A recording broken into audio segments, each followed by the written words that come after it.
Hello दोस्तों, मेरा नाम है सीए पीयूष शर्वानी। इस वीडियो में मैं कवर करने वाला हूँ आईटीआर यू फॉर आईटीआर 1 आप कैसे फाइल कर सकते हैं फॉर द असेसमेंट ईयर 22-23 जो लास्ट ईयर कंप्लीट हो चुका है। मार्च 22 का जो फाइलिंग था आईटीआर का, वो वाला प्रोसेस हम कवर करेंगे आईटीआर यू के बदले, आईटीआर यू के जरिए, क्योंकि उसका डेडलाइन जो था 31 दिसंबर 2022 वो ऑलरेडी फिनिश हो चुका है। तो अभी अगर आपको आईटीआर फाइल करना है फॉर द असेसमेंट ईयर 22-23 तो उसके लिए आपके पास एक ही ऑप्शन है, आईटीआर यू के थ्रू आप उसको पे कर सकते हैं। तो उसके पहले मैं आपको दो चीजें बता दूं। आईटीआर 1 एप्लीकेबल होता है सैलरी के केस में, अगर आपकी इनकम सैलरी की है, हाउस प्रॉपर्टी की है एंड अदर इनकम सोर्सेज है तो आपके लिए आईटीआर 1 एप्लीकेबल होता है।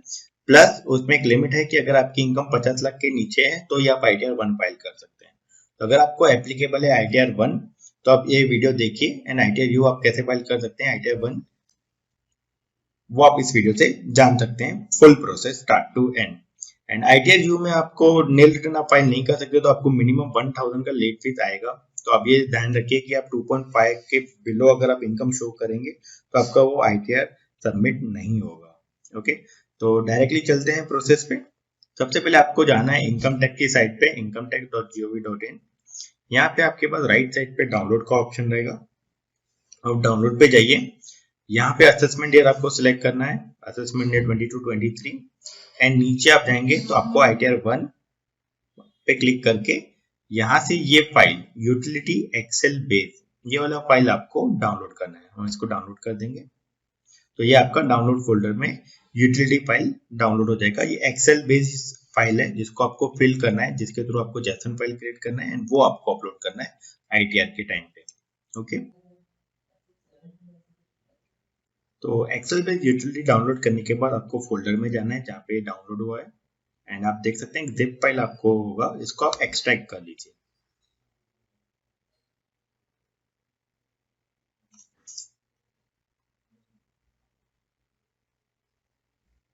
तो फोल्डर एक्सट्रैक्ट करने के बाद आपको फोल्डर पे जाना है एंड ये आपका एक्सेल बेस्ड यूटिलिटी यहाँ पे रहेगा, इसको आप ओपन कर लीजिए, इसको आप एनेबल एडिटिंग कर दीजिए।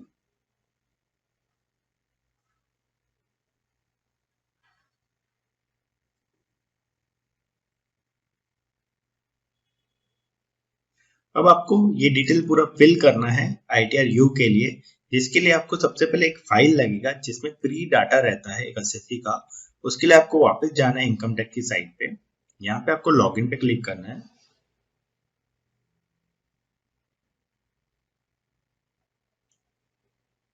यहाँ पे आपको आपके प्रोफाइल से, जिसका आप आईटीआर यू फाइल कर रहे हैं उस प्रोफाइल से आपको लॉगिन करना है।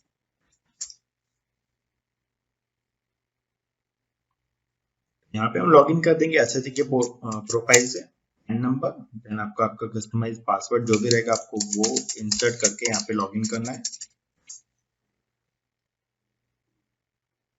लॉगिन करने के बाद आपके पास यहाँ पे ई फाइल इनकम टैक्स रिटर्न, यहाँ पे आपके पास एक लास्ट ऑप्शन रहेगा डाउनलोड प्रीफिल्ड डाटा, तो इस पे आपको जाना है एंड यहाँ पे आपको असेसमेंट ईयर सिलेक्ट करके डाउनलोड पे क्लिक करना है। तो आपका एक फाइल होगा, जेसन फाइल होगा जो डाउनलोड हो जाएगा, जिसको आपको जो एक्सेल यूटिलिटी थी हमारी आईटीआर था, इसको हमने एनेबल एडिटिंग कर दिया तो इन्होंने पॉपअप दिया। यहाँ पे हमारे पास ऑप्शन है इंपोर्ट फाइल, इंपोर्ट जेसन, तो इंपोर्ट फाइल पे क्लिक करेंगे एंड वो जो फाइल अभी हमने प्रीफिल्ड डाटा का हमने डाउनलोड किया वो आपको यहाँ पे सिलेक्ट करके ओपन करना है। अब देखेंगे कि आपके जो भी बेसिक डिटेल्स हैं यहाँ पे ऑटो पॉपुलेट, तो कुछ टाइम उसको डाटा प्रीफिल करने में टाइम लगेगा। तो एक बार वो पूरा प्रोसेस हो गया तो आपका जो भी बेसिक डाटा रहेगा एसएससी का वो यहाँ पे पूरा प्रीफिल हो जाएगा। तो उसको आप सिर्फ एक बार चेक कर लीजिए आपका नेम, पैन नंबर, आधार नंबर सब करेक्टली इंपोर्ट हुआ है या नहीं। एड्रेस आप चेक कर सकते हैं। Okay, then date of birth, then आपको स्टेट चेक करना है, then mobile number, email ID, everything आपको सब कुछ चेक करना है। देन आपको यहाँ पे वो डिमांड कर रहा है कि नेचर ऑफ एम्प्लॉयमेंट, तो नेचर ऑफ एम्प्लॉयमेंट सैलरी के केस में आपको सिलेक्ट करना पड़ेगा, मतलब एम्प्लॉयर कौन से कैटेगरी में आता है, सेंट्रल गवर्नमेंट में, स्टेट गवर्नमेंट में है, पेंशनर है आप, या पब्लिक अंडर पीएसयू बैंक है, पीएसयू यूनिट है। तो हमारा प्राइवेट है तो प्राइवेट के लिए आपको अदर्स सिलेक्ट करना है। आपको वो सिलेक्ट आस्क करेगा कि आप न्यू टैक्स रेजिम में जाना चाहते हैं, तो ये हम आप यहाँ पे हम नो कर देंगे। ओके, तो हमने न्यू रेजिम नो कर दिया है। एंड जो भी अदर कंडीशंस थी आईटीआर फाइल करने की, 1 CR अगर आपने डिपॉजिट किया है या एक्सपेंडिचर किया है, 2 लाख अबाउट फॉरेन ट्रेवल, इस कैटेगरी में अगर आप रिटर्न फाइल करना चाहते हैं तो आप यहाँ पे यस कर सकते हैं, अदरवाइज आप नो कर सकते हैं। हमारे बेसिक लिमिट के ऊपर हमारा इनकम है, तो हम सिंपल आईटीआर फाइल कर रहे हैं। जो हमारा थ्रेशोल्ड लिमिट एक्सीड हो जाता है उस रीजन की वजह से, तो यहाँ पे हमारा नो आएगा। देन हम नेक्स्ट स्टेज पे जाएंगे जहाँ पे आपको email ID and phone number होगा। आप इसको क्रॉस चेक कर लीजिए, अगर आपको अपडेट करना है तो यहाँ पे अपडेट भी कर सकते हैं। देन वो आप पूछ रहे हैं कि आप कौन से सेक्शन के अगेंस्ट में आप ये आईटीआर फाइल करना चाहते हैं। तो यहाँ पे आपके ड्रॉप डाउन में आप देखेंगे तो आपके पास वेरियस ऑप्शन है। आपके पास ओरिजिनल रिटर्न है, सेक्शन 139(1) का, बिलेटेड रिटर्न है, रिवाइज रिटर्न है, कंडोनेशन ऑफ डिले है, एंड सेक्शन 139(8)(a). दोस्तों जो अपडेटेड आईटीआर फाइलिंग होता है वो आता है सेक्शन 139(8)(a), ये सेक्शन के अगेंस्ट में। तो आपको ये वाला ऑप्शन चूज करना है अगर आप अपडेटेड आईटीआर फाइल कर रहे हैं तो। और जैसे ही आप सिलेक्ट करेंगे यहाँ पे आपके दो टैब ओपन हो जाएंगे, एक part A section 139(8)(a) and part B ATI।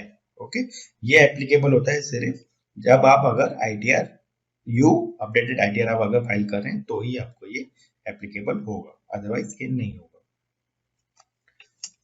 Then अगर आप रिवाइज रिटर्न या डिफेक्टिव रिटर्न फाइल कर रहे हैं तो आपका डिटेल यहाँ पे आ जाएगा। हमारा ओरिजिनल रिटर्न नहीं फाइल किया तो ये हमको एप्लीकेबल नहीं है। ठीक है, तो अभी हम डायरेक्टली जाते हैं नेक्स्ट प्रोसेस पे जहाँ पे वो आपको डिटेल पूछेगा कि आप आपका जो भी इनकम का डिटेल है वो आपको यहाँ पे 1 by 1 इंसर्ट करना है, जो भी आपका डिटेल्स रहेंगे। तो अगर आप फॉर्म 16 से आईटीआर 1 फाइल कर रहे हैं, आपके पास फॉर्म 16 अवेलेबल है, आपका डिटेल्स डिडक्ट हुआ है, तो आपको डिटेल्स यहाँ पे इंसर्ट करनी है एज पर फॉर्म 16 सैलरी की। एंड अगर आपके पास फॉर्म 16 नहीं है बट आप सैलरीड है, आपकी इनकम 2.5 के ऊपर है, तो आपकी जो भी ईयरली टोटल इनकम रहेंगी आपको सारे मंथ्स का टोटल करना पड़ेगा सैलरी का, एंड उसका डिटेल आपको यहाँ पे इंसर्ट करना पड़ेगा। तो हमारे पास फॉर्म 16 अवेलेबल नहीं है, बट ज्यादा डिफरेंस नहीं रहेगा। अगर आपके पास फॉर्म 16 है तो आपको एज इट इज फॉर्म 16 से ही डिटेल यहाँ पे इंसर्ट करनी है। तो सबसे पहले हम सैलरी डिटेल डाल देंगे। हमारे पास फॉर्म 16 नहीं है बट हमारे पास हमको मंथली सैलरी हमको हमारी पता है हमारे क्लाइंट्स की, तो आप वो डिटेल यहाँ पे इंसर्ट कर देंगे जो हमें इन्फॉर्म किया हुआ है। तो अगर आपके पास फॉर्म 16 है तो आपको जो फॉर्म 16 में डिटेल आई हुई है सैलरी की वो आपको यहाँ पे इंसर्ट करना है। तो सबसे पहले सैलरी, आपका जो भी ग्रॉस सैलरी रहेगा वो डिटेल आपको यहाँ पे डालना है। सैलरी एज पर सेक्शन 17(1) जो है हमारा 4,20,000।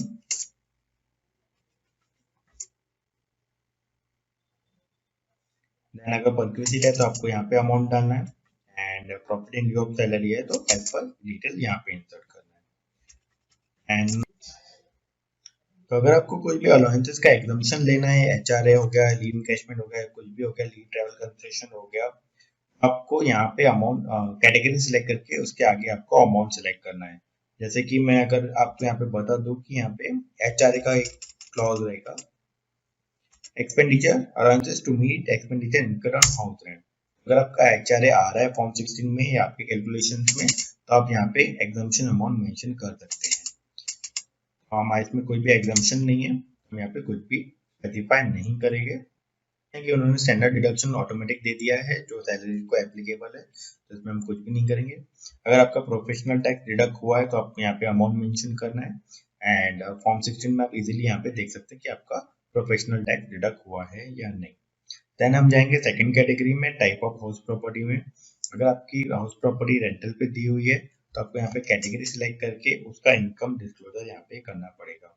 और अगर आप होम लोन पे रहते हैं, मतलब आप खुद के इसमें घर पे रहते हैं एंड उस पर आपने होम लोन लिया हुआ है, तो उस केस में आपको सिलेक्ट करना है सेल्फ ऑक्यूपाइड, एंड आपको रिसिप्ट का कुछ भी डिटेल वो नहीं डिमांड करेगा, आपको सिर्फ डिमांड करेगा only interest on borrowed capital. अगर आपने होम लोन पे कुछ भी इंटरेस्ट पे किया है तो उसका डिटेल आपको यहाँ पे इंसर्ट करना है।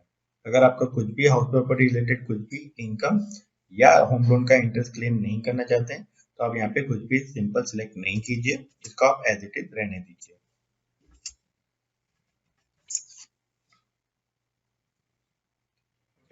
हम जाएंगे थर्ड इसमें जो है हमारा इनकम फ्रॉम अदर सोर्सेज। इस कैटेगरी में आप इंटरेस्ट इनकम, एफडी इनकम और एनी अदर कैटेगरी जो इसमें फॉल नहीं होती है, बाकी हेड्स में फॉल नहीं होती है, उसका डिटेल आपको यहाँ पे इंसर्ट करना है, जैसे कि कमीशन हो गया, वन टाइम कमीशन हो गया, इंटरेस्ट इनकम हो गया, एफडी इंटरेस्ट हो गया, आपको लास्ट ईयर के रिफंड पे, इनकम टैक्स रिफंड पे आपको कुछ इंटरेस्ट मिला है, तो आप सारी category income from other sources में मेंशन कर सकते हैं। तो हमारा सेविंग अकाउंट पे इंटरेस्ट है, वो डिटेल हम यहाँ पे इंसर्ट कर देंगे, और हमारी और कोई भी अदर इनकम नहीं। हम सिंपल आईटीआर फाइल कर रहे हैं बेसिक डिटेल्स के साथ, जो एप्लीकेबल होता है majorly of categories of persons को।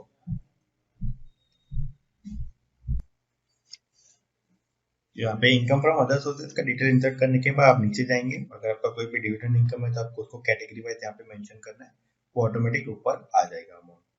देन हम जाएंगे डिडक्शंस में, तो डिडक्शंस में वेरियस डिडक्शंस अवेलेबल है इंडिविजुअल को, 80C, 80CC, pension fund, LIC का अगर आपका कुछ भी क्लेम करना है तो वो 80C में जाएगा। अगर आपको पेंशन फंड का क्लेम करना है तो आपको 80CCC में जाना पड़ेगा। अगर हमने pension scheme of central government select किया तो आपको CCD1 में सेलेक्ट करना पड़ेगा। आपको रिस्पेक्टिव जो भी आपका इन्वेस्टमेंट डिक्लेरेशन है, आपको part C deduction in taxable income में आपको यहाँ पे डिटेल्स इंसर्ट करने पड़ेंगे। तो हमारा 80C में हमारा LIC अमाउंट एंड पेंशन जो प्रोविडेंट फंड डिडक्ट होता है वो अमाउंट हम यहाँ पे इंसर्ट कर देंगे।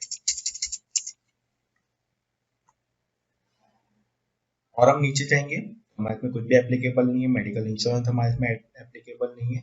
हमारे इसमें जो एप्लीकेबल है वो है सेक्शन 80TTA, जो हमारा इंटरेस्ट ऑन सेविंग अकाउंट है, उसका हमको बेनिफिट मिलता है, डिडक्शंस मिलता है अप टू 10,000 अगर आपका है तो आप उसका फुल्ली डिडक्शन ले सकते हैं। तो हम यहाँ पे जो हमारा अमाउंट था, इंटरेस्ट अमाउंट जो हमने अदर सोर्सेज में मेंशन किया था 2415, उसका हम डिडक्शन ले सकते हैं 80TTA में अप टू 10,000, तो हम वो पूरा का पूरा क्लेम करेंगे। तो आप देख सकते हैं हमारी टोटल डिडक्शंस आ गए हैं 26,415 एंड हमारी नेट टैक्सेबल इनकम आ गई है 3,46,000।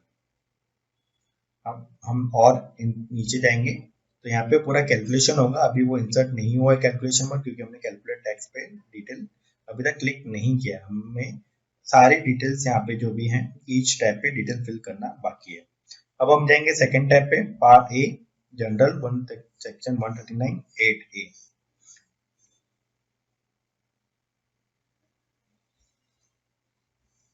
तो ये वाले टैब पे आपको जो भी ITR you related question answers रहेंगे, या उन्होंने जो भी आप एप्लीकेबल है आपको आईटीआर यू या नहीं, उससे रिलेटेड आपको कुछ आपको टिक्स करने पड़ेंगे, उसका डिटेल यहाँ पे आपको इंसर्ट करना पड़ेगा। तो सबसे पहले आपका बेसिक डिटेल ऑटो पॉपुलेटेड आ जाएगा, pan number, name and Aadhaar number and assessment year. उसके बाद वो डिमांड कर रहे हैं कि आपने पिछले साल में रिटर्न फाइल किया है कि नहीं। तो अगर आपने पिछले साल में रिटर्न फाइल किया है तो आप यहाँ पे यस कर दीजिए। आपको नीचे उसका डिटेल डालना पड़ेगा, ओरिजिनल रिटर्न या आपने बिलेटेड रिटर्न जो भी फाइल किया रहेगा उसका रिटर्न का डिटेल आपको डालना पड़ेगा, acknowledgement number and date of filing.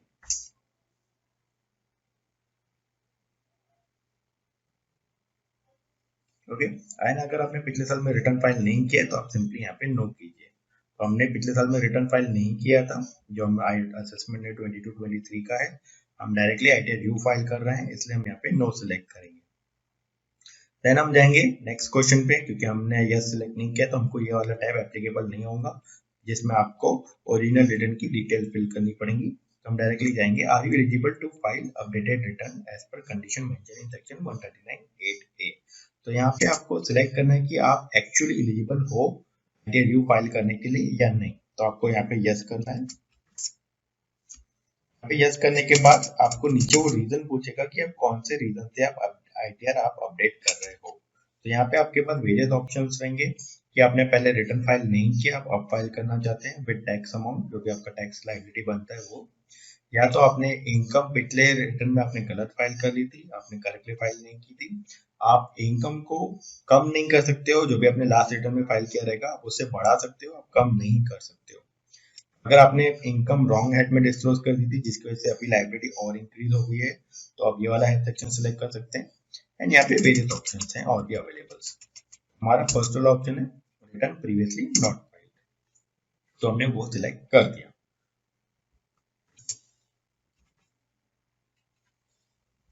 उन्होंने लास्ट क्वेश्चन पूछा है कि are you filing updated return during the period. तो आप यहाँ पे दोस्तों दो कैटेगरी है, अगर आपको एक्सपायरी 1 ईयर हुआ है from the end of assessment year तो आपको सिलेक्ट करना पड़ेगा फर्स्ट वाला option 12 month from the end of relevant assessment year. इस केस में क्या होगा कि जो भी आपका टैक्स लायबिलिटी आएगा वो आपका 25% से इंक्रीज होगा। एंड अगर आप आईटीआर फाइल कर रहे हैं जो आपका 12 to 24 मंथ एक्सपायर हो चुके हैं रिलेवेंट असेसमेंट ईयर से, तो आपको ये वाला ऑप्शन सिलेक्ट करना है जिसमें आपको आपकी इनकम टैक्स लायबिलिटी में प्लस 50% आपको सिलेक्ट करना पड़ेगा, 50% ऐड हो जाएगा जिसको आपको पे करके आप आईटीआर फाइल कर सकते हैं। तो हमारा 12 मंथ में कंसिडर होता है, 12 मंथ सिलेक्ट कर देंगे। हमने इनकम डिटेल ऑलरेडी फिल कर दिया है, टीडीएस डिटेल हमारा है नहीं है। आपका अगर टीडीएस डिटेल कुछ भी रहा तो हम यहाँ पे सिलेक्ट कर सकते हैं, पर यहाँ पे आपके बाद एक पॉपअप आएगा जिसमें उन्होंने मेंशन किया हुआ है कि आप टीडीएस एंड टैक्स अमाउंट एक ही बार क्लेम कर सकते हैं, आप उसको दो बार क्लेम नहीं कर सकते हैं। तो आप वो ध्यान में रखिए कि आपने पिछले आईटीआर में जो अभी आपने फाइल किया रहेगा ओरिजिनल आईटीआर में, उसमें आपने वो चालान या टीडीएस क्लेम किया है या नहीं किया।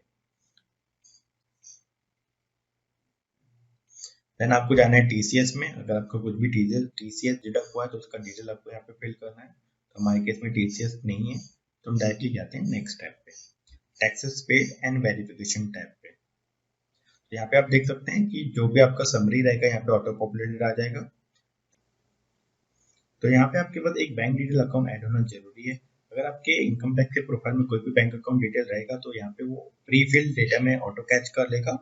अगर आपके इसमें कोई भी बैंक डिटेल ऐड नहीं है तो आपको मैन्युअली यहाँ पे एक बैंक डिटेल ऐड करना पड़ेगा, क्योंकि कंपलसरी है, इसके बिना आपका जेसन फाइल क्रिएट नहीं होगा जो अपलोडिंग फाइल रहता है। एंड आपको एक बैंक अकाउंट पे रिफंड के लिए सिलेक्ट करना पड़ेगा, चाहे आपका रिफंड हो या ना हो। आईटीआर में आपको एक बैंक अकाउंट सिलेक्ट करना कंपलसरी है।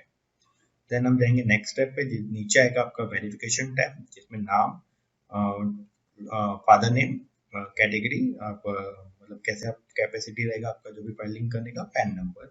एंड यहाँ पे आपको प्लेस पूछेगा जिसमें आपका प्लेस आ जाएगा कि आप कहाँ से फाइल कर रहे हैं। ओके, ये भी हमने वेरिफिकेशन टैब पे हमने पूरा फिल कर दिया है। तो हम यहाँ पे वैलिडेट पे क्लिक कर देंगे, तो यहाँ पे शीट इज ओके। देन हम जाएंगे नेक्स्ट टैब पे, पार्ट बी एटीआई, जिसमें आपका पूरा डिटेल यहाँ पे आ जाएगा, जो भी अपडेटेड आईटीआर का रहेगा वो आपका यहाँ पे डिटेल आ जाएगा। तो यहाँ पे आप देख सकते हैं उन्होंने सबसे पहले पूछा है कि आप कौन से हेड में आप एडिशनल इनकम डिस्क्लोज कर रहे हैं। अगर आपने पिछला आईटीआर फाइल किया हुआ है एंड उसमें आपने कोई भी इनकम शो की है, एग्जांपल में अगर बता दूं कि हमने सैलरी इनकम हमने ओरिजिनल रिटर्न फाइल किया रहेगा जिसमें हमने 2 लाख शो किया था, अभी हमने दिखाया 4,20,000। तो आपको यहाँ पे अमाउंट मेंशन करना पड़ेगा, आप एडिशनल इनकम कौन से हेड के अंदर आप डिस्क्लोज कर रहे हैं। तो यहाँ पे अमाउंट आ जाता है 2,20,000 जो एडिशनल इनकम है सैलरी के हेड के अंदर, आपको वो अमाउंट यहाँ पे इंसर्ट करना पड़ेगा। पर हमने पिछला रिटर्न नहीं फाइल किया है तो यहाँ पे कोई भी डिटेल नहीं आएगा। फर्स्ट टाइम रिटर्न फाइल कर रहे हैं उस पर्टिकुलर ईयर का, तो आपको यहाँ पे कोई भी डिटेल फिल नहीं करनी है। अगर आप पहले आईटीआर फाइल कर चुके हैं, आप अभी इनकम इंक्रीज कर रहे हैं, तो जो भी इंक्रीज इनकम रहेगा वो डिटेल आपको यहाँ पे फिल करनी है। ठीक है, तो हमारे केस में यहाँ पे 0 आएगा, एवरीथिंग विल बी 0। फिर यहाँ पे अपडेटेड आईटीआर वो टोटल अमाउंट ले लेगा जो टैक्सेबल इनकम रहेगा। ओके, एंड रिमेनिंग अमाउंट वो ऑटोमेटिक कैच कर लेगा। यहाँ पे आपको कुछ भी डिटेल अभी फिल करने की जरूरत नहीं है। मैं आपको इस पे इस शीट पे हम वापस एक बार लेके आ जाऊंगा। देन हम जाएंगे सेक्शन 80D में। अगर आपका कुछ भी मेडिकल इंश्योरेंस है खुद का या फैमिली मेंबर का और वो सीनियर सिटीजन है तो आपको यहाँ पे यस करना है। अगर वो सीनियर सिटीजन नहीं है तो आपको नो करना है। ओके, हमें में सीनियर सिटीजन नहीं है तो हम यहाँ पे हमने कोई भी हेल्थ इंश्योरेंस या प्रिवेंटिव हेल्थ चेकअप पे खर्चा नहीं किया तो यहाँ पे हमारा 0 रहेगा। अगर आपके पेरेंट्स सीनियर सिटीजन है जिसका आप मेडिकल इंश्योरेंस पे करते हैं या आपने मेडिकल एक्सपेंडिचर क्लेम किया है तो यहाँ पे आपको डिटेल इंसर्ट करना है। अगर सीनियर सिटीजन है तो आपको यस करना है, आपके पेरेंट्स अगर सीनियर सिटीजन नहीं है तो आपको यहाँ पे नो करना है। ओके, तो हम यहाँ पे नो करेंगे एंड यहाँ पे भी हमने कुछ भी अमाउंट एक्सपेंसिव नहीं किया है तो हम 0 अमाउंट मेंशन कर देंगे। तो हमने ये भी डिटेल फिल कर दिया है। अब हम जाएंगे नेक्स्ट डिटेल में जो है डोनेशन का। तो हमारा डोनेशन भी हमारे केस में एप्लीकेबल नहीं है, अगर आपके केस में एप्लीकेबल है तो आप रिस्पेक्टिव हेड के अंदर डिटेल फिल कर सकते हैं। एंड यहाँ पे आएगा डोनेशन टू साइंटिफिक रिसर्च जो हमारे इसमें एप्लीकेबल नहीं है, तो ये भी हम डिटेल फिल नहीं करेंगे। अब हम जाएंगे यहाँ पे लास्ट में आने के बाद हम यहाँ पे देख सकते हैं कि कैलकुलेट टैक्स का आपके पास ऑप्शन रहेगा एंड जो आपको स्टार्टिंग में भी एक मेन पेज पे भी रहेगा कैलकुलेट टैक्स का ऑप्शन। ठीक है। तो हम यहाँ पे जाएंगे, कैलकुलेट टैक्स पे क्लिक करेंगे। अगर आपका कुछ भी एरर रहा, कोई डिटेल फिल करना पेंडिंग रहा, तो यहाँ पे उसका पॉपअप आ जाएगा। अगर आपने सब कुछ करेक्टली फिल किया है तो आपका अमाउंट ऑफ टैक्स यहाँ पे कैलकुलेट होके आ जाएगा।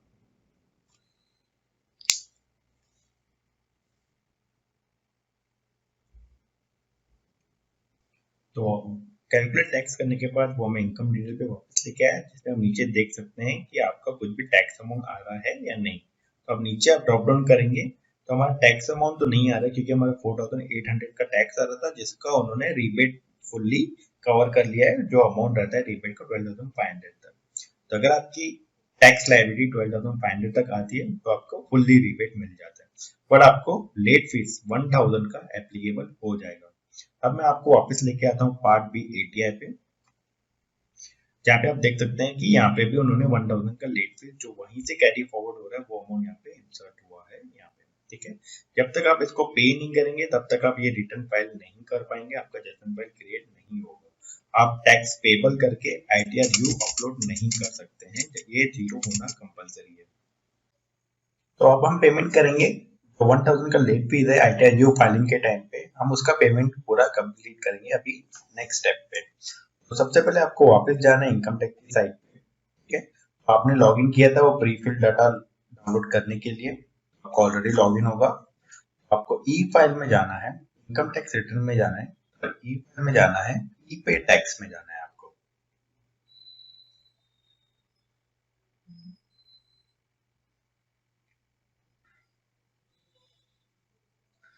तो ई पे टैक्स में जाने के बाद आप यहाँ पे राइट साइड पे देख सकते हैं न्यू पेमेंट का ऑप्शन होगा, आप यहाँ पे न्यू पेमेंट पे क्लिक कीजिए। तो आपके पास फर्स्ट ऑप्शन आएगा income tax, advance tax and self assessment tax payment करने के लिए। यहाँ पे आप पे प्रोसीड पे क्लिक करना है। आपको यहाँ पे असेसमेंट ईयर सिलेक्ट करना है, हमारा सबसे पहले आपको असेसमेंट ईयर सिलेक्ट करना है। देन टाइप ऑफ पेमेंट में आपको सिलेक्ट करना है self assessment tax. Okay, then आपको जाना है कंटिन्यू पे। आपको यहाँ पे 1000 का लेट फीस आ रहा है, वो आपको 1000 अमाउंट डालना है।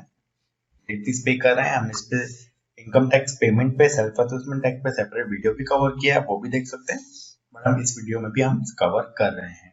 1000 का लेट फीस हमने टैक्स अमाउंट में मेंशन कर दिया है। आपको कुछ और डिटेल यहाँ पे फिल नहीं करना है, बट आपका टैक्स अमाउंट अगर आपका आ रहा है तो टोटल अमाउंट यहाँ पे टैक्स अमाउंट में मेंशन कर सकते हैं। आपको कंटिन्यू पे क्लिक करना है।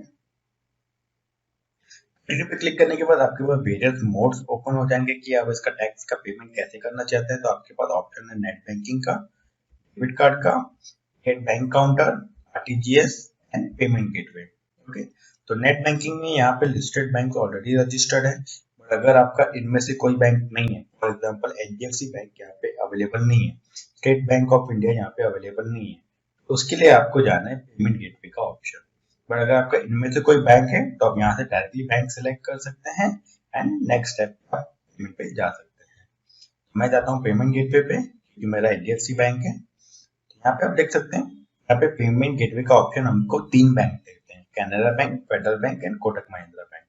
और ये bank separately payment gateway facility use करने के लिए ट्रांजेक्शन चार्जेस चार्ज करते हैं। मैं यहाँ पे एक बार क्लिक करूंगा ट्रांजेक्शन चार्जेस, तो यहाँ पे आप देख सकते हैं अगर आप फेडरल बैंक का पेमेंट गेटवे यूज करेंगे और नेट बैंकिंग से आपको कोई भी बैंकिंग होगा, वो आप बैंकिंग सिलेक्ट करेंगे, नेट बैंकिंग से पेमेंट करेंगे, तो आपको ये रिस्पेक्टिव चार्जेस पे करने पड़ेंगे।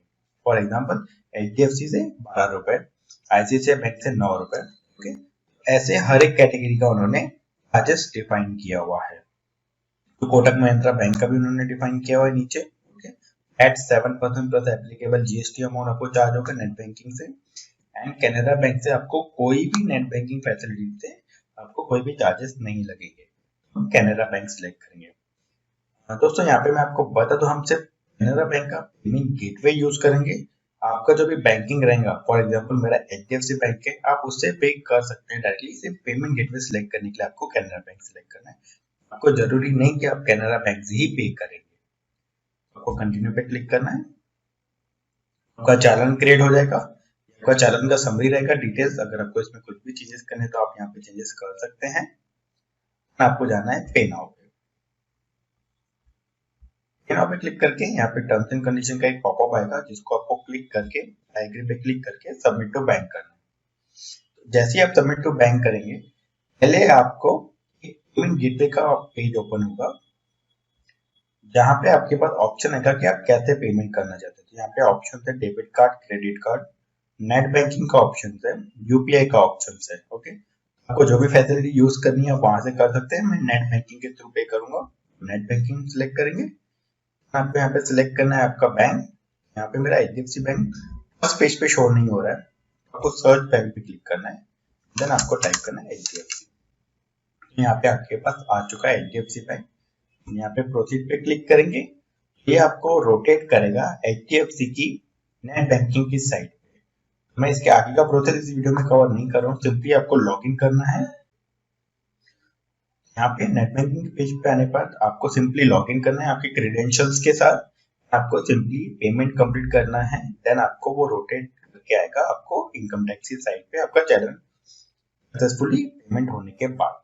ओके, अब मैं जाता हूँ डायरेक्टली नेक्स्ट स्टेप पे। चालान पेमेंट कंप्लीट होने के बाद आपका कुछ इस तरह से चालान का ऑप्शन आ जाएगा। ये चालान डाउनलोड करने का ऑप्शन आएगा। जो ये आपका चालान डाउनलोडेड रहेगा वो इस तरह से आपको शो होगा। ओके, वापस जाएंगे एक्सेल फाइल में। एक्सेल फाइल में आपको जाना है पार्ट बी ईटीआई पे। ओके, यहाँ पे जो आपने चालान अमाउंट पे किया है वो उसका डिटेल आपको यहाँ पे इंसर्ट करना है। Tax payment detail, detail of payment of tax on updated return under section 140B। यहाँ पे आपको चालान का डिटेल अपडेट करना है। यहाँ पे आप देख सकते हैं बीएसआर कोड मेंशन है 0240129, देन डेट ऑफ डिपॉजिट 63,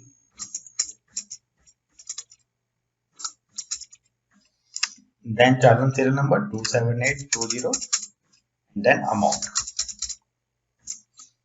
जैसे ही आप यहाँ पे अमाउंट मेंशन करेंगे, डिटेल इंसर्ट करेंगे, यहाँ पे आपका टैक्स पेड अंडर 140B आ जाएगा 1000 और टैक्स ड्यू आ जाएगा 0।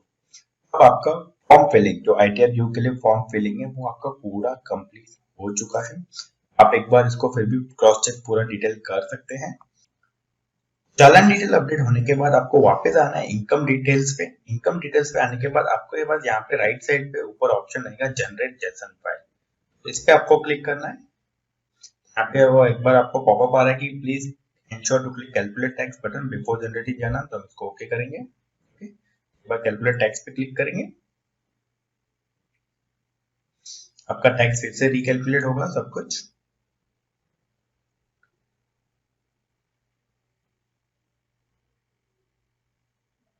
तो टैक्स कैलकुलेट होने के बाद आप एक बार वापस पार्ट बी एटीआई पे आइए। यहाँ पे आप सिर्फ देख लीजिए कि आपका टैक्स ड्यू अमाउंट 0 है। आपको वापस आना है इनकम डिटेल पे, इसमें आपको क्लिक करना है जनरेट जेसन फाइल पे। तो यहाँ पे एक बार पॉपअप आएगा, आप इसको ओके कीजिए, ओके कीजिए। आपके पास लास्ट ऑप्शन आएगा click save button to JSON file.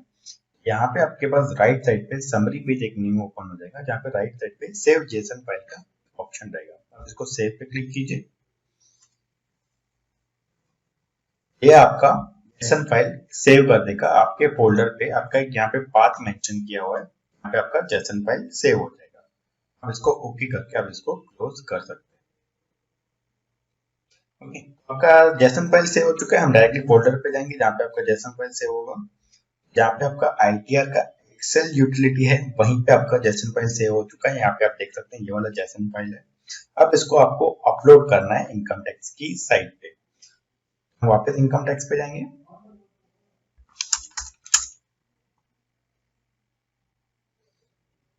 आपको लॉगिन करना है आपके क्रेडेंशियल से।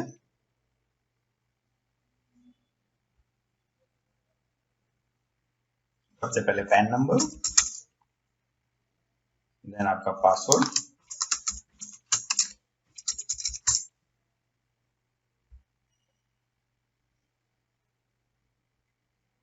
ओके।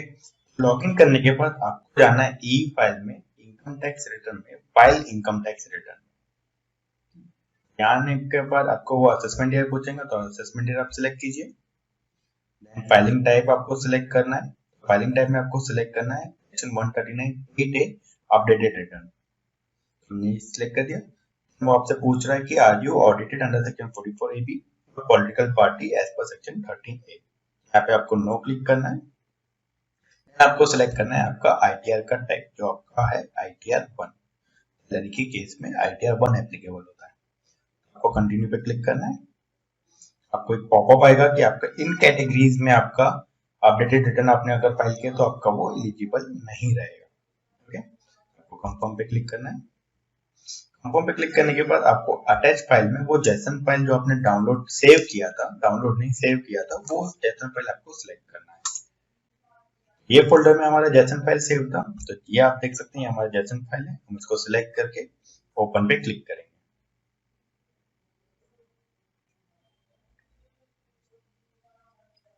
तो यहाँ पे आप देख सकते हैं हमारा वैलिडेशन सक्सेसफुल हो चुका है। अगर आपका कुछ भी एरर रहेगा तो आपको यहाँ पे पॉपअप आ जाएगा, एरर का पॉपअप आ जाएगा। ओके, हमारे इसमें कुछ भी एरर नहीं, तो हम नेक्स्ट स्टेप पे प्रोसीड कर सकते हैं। आपको जाना है प्रोसीड टू ई वेरिफिकेशन पे। यहाँ पे आपके पास एक ही ऑप्शन है, आपको तुरंत ही इसको आधार ओटीपी या कोई भी माध्यम से आपको इसको वेरिफिकेशन कंप्लीट करना पड़ेगा।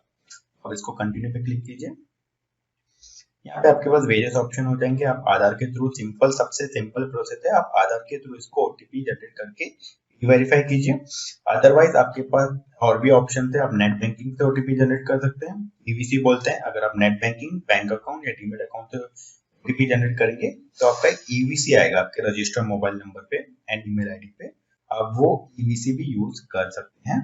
एंड अगर आप आधार के थ्रू वेरीफाई करना चाहते हैं, आप यहाँ पे क्लिक करके कंटिन्यू पे क्लिक करके आई एग्री पे क्लिक करके आप यहाँ पे जनरेट आधार पे जैसे ही क्लिक करेंगे आपको आधार वेरिफिकेशन का एक ओटीपी सबमिशन का एक विंडो ओपन होगा एंड उसको आप डायरेक्टली सबमिट कर सकते हैं।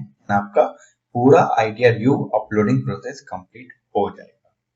दोस्तों, इस वीडियो में हमने पूरा कवर किया start to end ITR 1 updated return कैसे फाइल कर सकते हैं with payment process, with payment fees, payment process and uploading process भी हमने पूरा कवर किया है।